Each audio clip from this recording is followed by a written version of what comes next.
Oh man, there's nothing more to say than welcome to hell. Let me tell you what. As we go through this video, I'm going to be showing you some minor tips and tricks to make your life a little easier in ARK. Some things that get overlooked because people tend to just follow the trends, you know. Whatever somebody is made as the official first video, people follow that like it's the only way to do things. And I'm about to show you how spinals will literally fuck shit up. Spinal versus Rex, I will take a spinal every time. Spinal versus Car, Spino. Spinal versus Giga, Spino. Multiple reasons. This is a spinal meat run.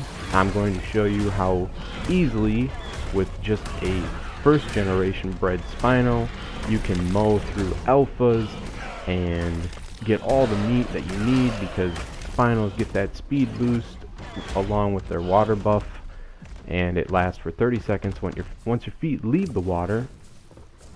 But I just shredded an Alpha Raptor. I'm about to shred an Alpha Carno in the midst of getting my meat. Right now I'm healing my Carnos, getting ready for the dragon, the Gamma Dragon boss fight, as we're about to witness in this video, which is why you are here.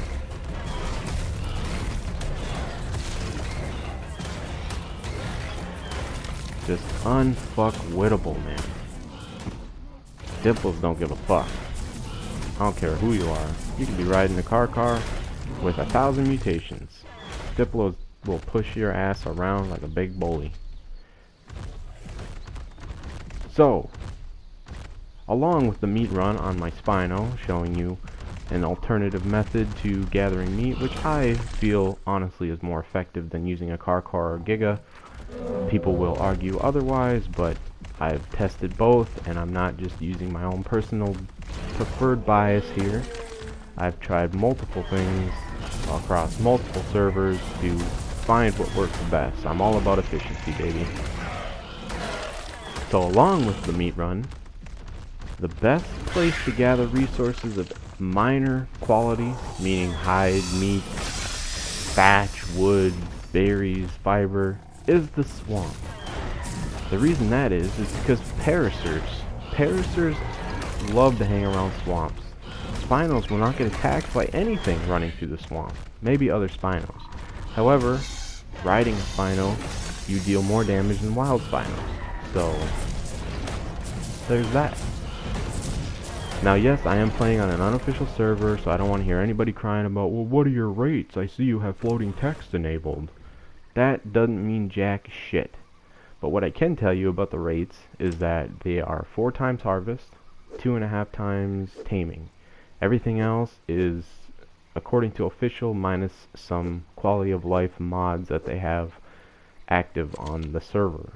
As you can see, my prime meat is stacked, so stacks are boosted 10 times, so what would normally be 40 for regular meat, you get 400 in a stack. And then you can stack things you normally wouldn't be able to, like prime meat, honey, so on and so forth. Snakes is another big reason why swamps are a great place to gather your meat. And I choose the Spino over the car. For speed, I do realize the Carno, or the car gets a speed buff when you kill things. However, Spino through the swamp is just unmatched, because you always have that speed boost. And here's the kicker, guys. Spinos can be carried by Rhinogantha. So, yeah. Car, you have to run all the way back to your base through the gates, so you have limited flexibility when you're riding a car or a Giga. With the Spino, you just run mosey right up to your bug, jump on that bitch, and bring yourself back to base.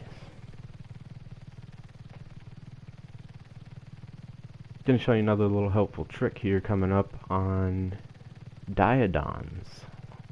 Now this is a little more well known, but for the few of you who don't know, Diodons eat a lot of food. That goes without saying.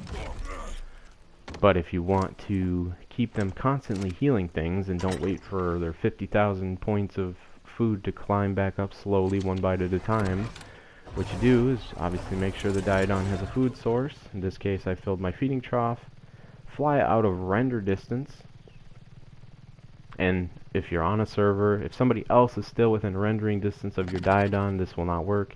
It has to be completely de-rendered from any playing characters, anybody logged on, and then the Diodon will eat instantly the second you fly out of render the amount of food it needs to fill up its food bar, and then just continue healing.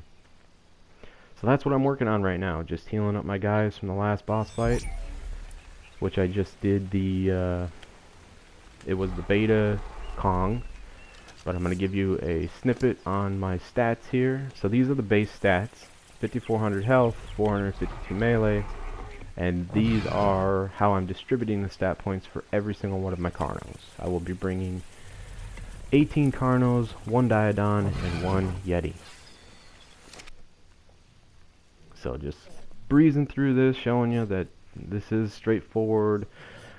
Trying to do my best to keep the consistency so that there's nothing left to speculate on, that, oh, you know, well, you didn't show us all the Carnos stats. And so I roughly like to get them around 8,000 health. Some are a little lower because their base stats are lower. And mind you, these are first generation Carnos. They do have one mutation, I think, in health, but aside from that, these are not super bred at all. And the only reason I'm using bumped up saddles, I did the Gamma Brood, the Gamma Kong with base, or no, it was a blueprint primitive saddle. I think it was 34 armor. And I had 0 casualties on the Brood, 0 casualties on Kong, and this dragon is just, oh my god, let me tell you, man, I was pulling my hair out left and right. Fuck the dragon and its cheating fire ass. I mean, you want to talk about unbalanced bosses, man, fucking welcome to ARK. The amount of effort you need to go from Gamma Brood to Gamma Kong is actually less.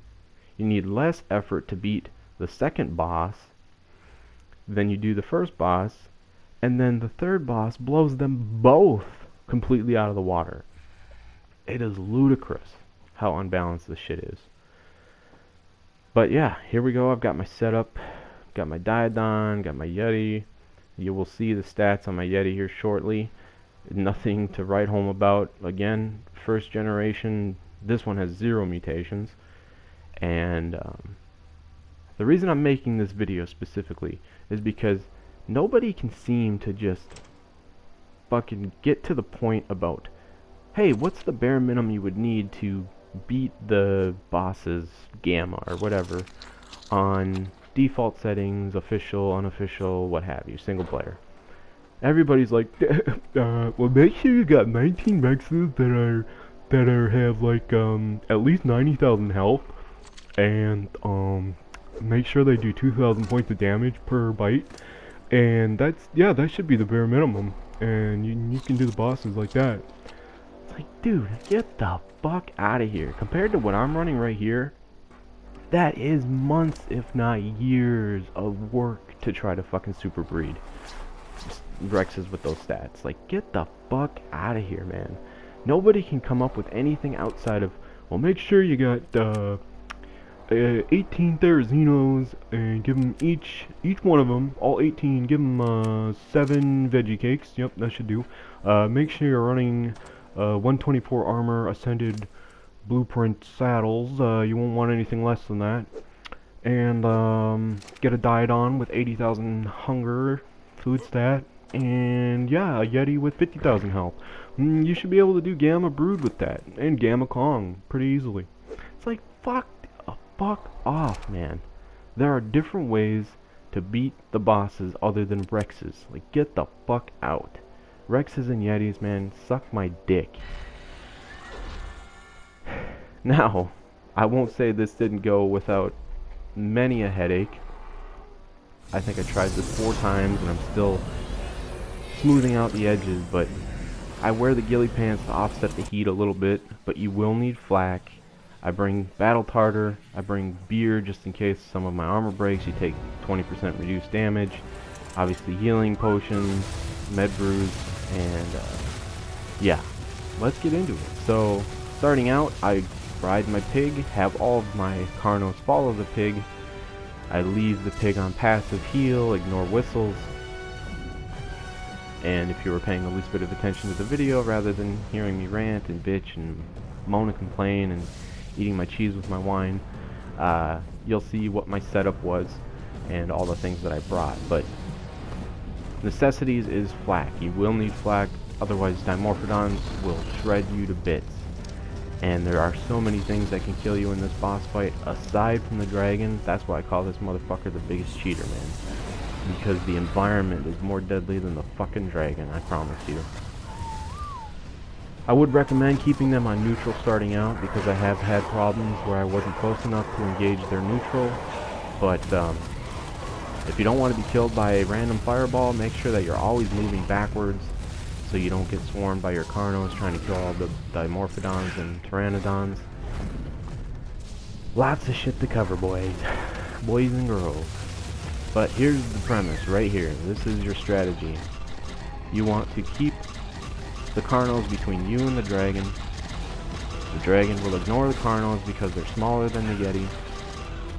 And you essentially cheese the box. Your Carnos will take 0 damage. Thank God the dragon doesn't have stomp damage. But sometimes he will sneak past them, so you have to be ready to run. And the quality of your Yeti is what makes or breaks this boss fight in particular with this setup. However, the quality of your Yeti makes or breaks boss fights, period. I mean, unless you're going the extra mile and just breeding, incessantly, and just have nothing better to do with your time, by all means. But I'm not sure why my pig took off, honestly. There's so many fucking quirks about this game. It's just absurd. But the premise is keep your pig on the platform, keep it passive heal, ignore whistles, have all your Carnos following it, so that when the dragon lifts off, the Carnos come back home and reposition to get back in between you and the dragon.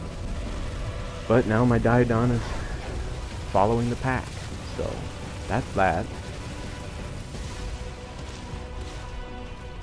And yeah, this is it. I mean, you're running a gamble, I'm not gonna lie. You can either risk wasting your time and super breeding fucking Rexes, goddamn Bob Rex bitches. Oh, I'm a Rex Bob, I only use Rexes for bosses. There's a motherfucker out there with YouTube videos that have beaten up the bosses all the way through Alpha Dragon with Biomias and a Yeti.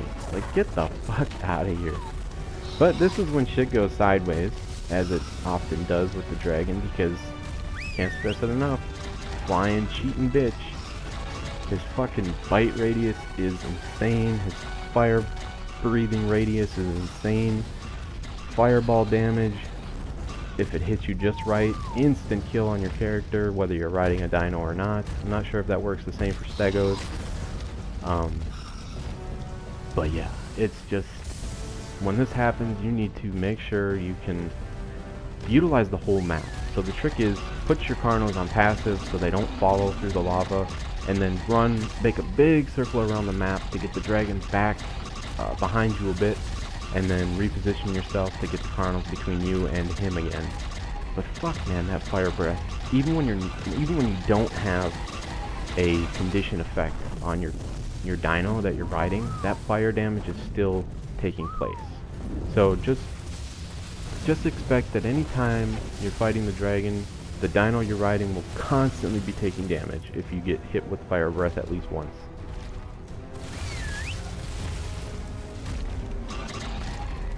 So as you can see, compared to Rexes, much faster, much more easily maneuverable in an arena, which is why these Carnos just destroy Kong. Like, With the beta and the alpha, you do need to introduce some more variables, like I use rare flowers, and that's the shit that killed me. That turd right there just fucking cost me a Yeti, even though this Yeti is nothing to write home about. Like I said before, you know, it would still be nice to have 0 casualties with this, but 1, I'll take 1, that's a win. Base primitive saddle, Engram, 25 armor, like, yeah, I'll take that all day. And that's all she wrote. The turd that killed the Yeti. Here's the panic ensuing. Oh, get me on the dino, get me on the dino. Oh. And here we go. On the home stretch now. Now, this is my biggest gripe with the fucking dragon. You will see so many strategies online, and 90% of them are cheesing strategies. Meaning, there's no way to beat this motherfucker outright without just pouring hours and hours of time into this game. Super breeding Therizino seems to be the only way to legitimately do it, although I do have a sneaking suspicion that Stegos would still be able to manage. But the trick to bosses is you definitely want dinos that lay eggs so that you can mass produce them. And yeah, man, I'm so sick of the same fucking rigmarole. I swear to God, 85% of motherfuckers that play this game are goddamn beach bobs, and they just front like they're not because they watch hours and hours of fucking videos of other people playing who are also bobs, by the way. Don't forget, Bob's your uncle, goddammit. There's a little bit of Bob in all of us. I didn't start using tech gear until a couple months ago. Like, there's shit I still don't know about this game, but goddamn if I don't fucking try things in and out. But 9 times out of 10, when you're looking for ways to beat the dragon, someone will be like, make sure you got the Dino Nitrous, and you only need like 2 or 3 of them, and they'll fuck the dragon up. Or use a Shadow Main. Make sure you get the Shadow Main.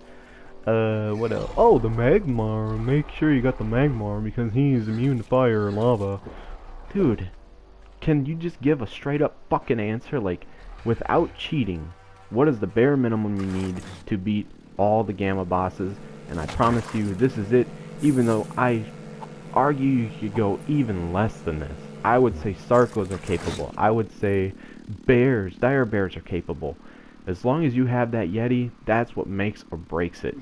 So, put the Rexes aside, get yourself a team of good Carnos, and you're good to go, man.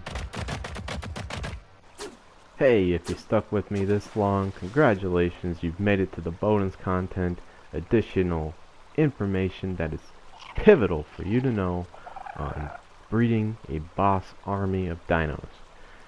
First and foremost, the most important thing you have to consider is the amount of time you want to invest. This is the basis for building your army, because if you're looking for bare minimum, saving yourself time, saving yourself resources, the saddle is the #1 most important thing that you need to take into consideration, both finding higher qualities, the ease of access doing so, and the amount of resources it costs to craft each individual saddle.